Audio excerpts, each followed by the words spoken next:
امام کے جو دشمن ہیں وہ انتہائی پست ہیں، اور مقابل میں چونکہ امام ہے اور امام جو ہیں وہ عصمت کے درجے پر فائز ہیں۔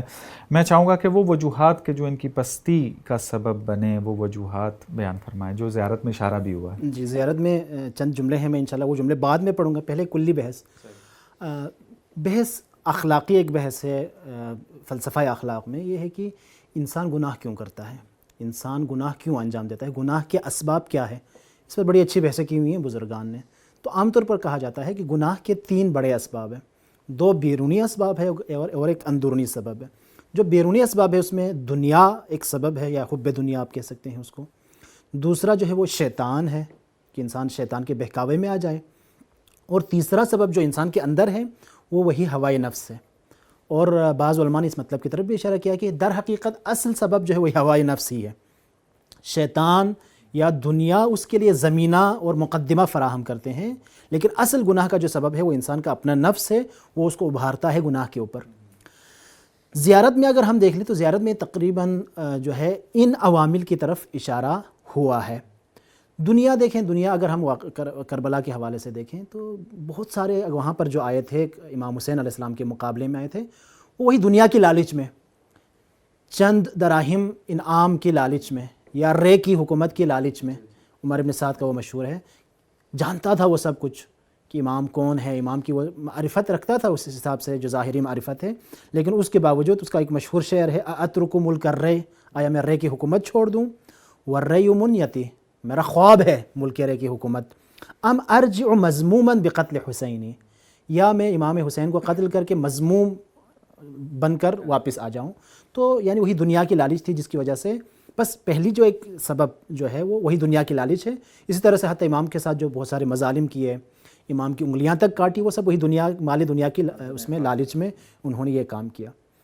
دوسرا جو سبب ہے ہوائے نفس، جس کی طرف اشارہ ہوا اور محترم دوست نے بھی اشارہ کیا، وہ تردّا فی ہواہ، یعنی وہ لوگ اپنے اس ہوائے نفس میں انتہائی طور پر گر چکے تھے، جس کی وجہ سے، اور قرآن نے بھی کہا ہے افرأیت من اتخذ الہہ ہوا، آیا آپ نے دیکھا اس کو جس نے اپنے ہوائے نفس کو اپنا خدا بنا لیا ہے۔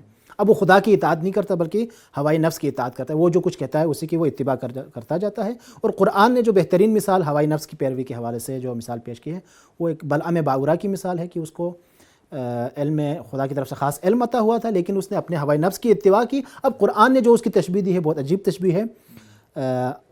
قرآن نے کہا اخلد الی الارض، یعنی وہ زمین گیر ہوا، واتبع ہواہ، ہوائے نفس کی اس نے اتباع کی، فمثلہ کمثل الکلب، اس کی مثال کلب اور کتے کی ہے۔ یعنی قرآن کی یہ جو تعبیر ہے بہت عجیب تعبیر ہے۔ اور روایات نے صرف اعداء عدوک نفسک التی بین جنبیک، تمہارا سب سے بڑا دشمن وہ نفس ہے جو تمہارے 2 پہلوؤں کے درمیان ہے۔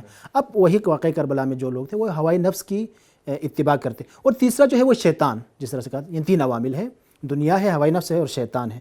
امام حسین علیہ السلام نے روز عاشوراء باقاعدہ اس مطلب کی طرف اشارہ فرمایا، اور روز عاشوراء خطبہ دیتے ہوئے کہا لقد استحوذ علیکم الشیطان، شیطان نے تمہارے اوپر قبضہ کیا ہے، فانساکم ذکر اللہ العظیم، خدا کے عظیم ذکر کو تم لوگوں نے بلا دیا۔ اسی طرح سے جب آپ نے خط لکھا ہے اپنے ایک مشہور خطوط میں سے ایک خط میں، وقد علمتم ان هؤلاء القوم لزموا طاعت الشیطان، شیطان کی اطاعت کو انہوں نے لازم پکڑا ہے۔ اب زیارت کے جملے کیا ہیں، میں اس کی طرف بس اشارہ کر کے اپنا مطلب تمام کرتا ہوں۔ زیارت کے جملے، وقد توازر علیہ، امام عالمہ، توازر یعنی وہ اکٹھے ہو کر جو ہے انہوں نے وہ حملہ آور ہوئے، وقد توازر علیہ، امام عالی مقام کے اوپر حملہ کرنے کے لیے اکٹھے ہوئے۔ کون لوگ؟ من غرت دنیا، وہ لوگ جن کو دنیا نے دھوکہ دیا۔ واقعاً دنیا جو ہے، امیر المومنین کا ایک بہت پیارا قول ہے، الدنیا تغر تزر و تمر، دنیا پہلے جو ہے وہ شور شرابہ کرتی ہے، پھر آپ کو نقصان پہنچاتی ہے، پھر نکل جاتی ہے، یعنی آپ کو نقصان پہنچا کر وہ نکل جاتی ہے۔ تو کربلا میں اسی طرح سے ہمیں نظر آ جاتا ہے، چند ساعتوں کے لیے ایک قلیل، قل متاع الدنیا قلیل، اس دنیا کے انتہائی تھوڑے متاع کے لیے، ساز و سامان کے لیے ان لوگوں نے اپنی آخرت تباہ کی۔ کون سی آخرت؟ وہ آخرت، وہ زندگی کہ جس کی کوئی انتہا نہیں ہے، نامتناہی زندگی کو جو ہے انہوں نے خراب کیا۔ وقد توازر علیہ من غرتہ الدنیا، وہ لوگ آپ پر حملہ آور ہونے کے لیے اکٹھے ہوئے، دنیا نے جن کو دھوکہ دیا۔ وباع حظہ، انہوں نے اپنا حصہ بیچا، بالارذل الادنی، پست اور سب سے کم قیمت پر.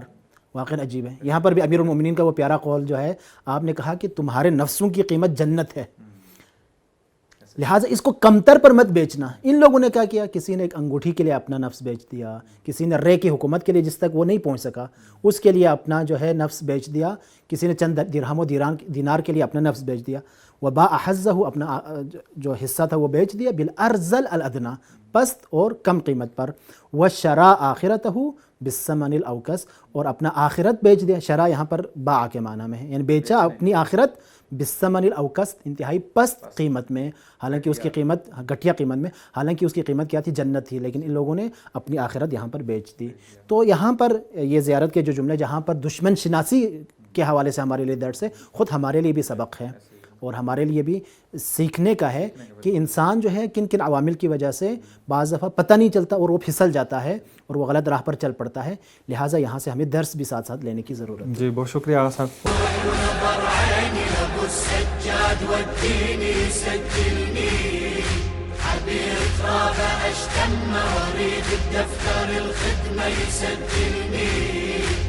جيت وقلبي ملهوف، اريد العالم يشوف، يسجلني روايات المشي، كثر المشي خطوة أخذ أجره.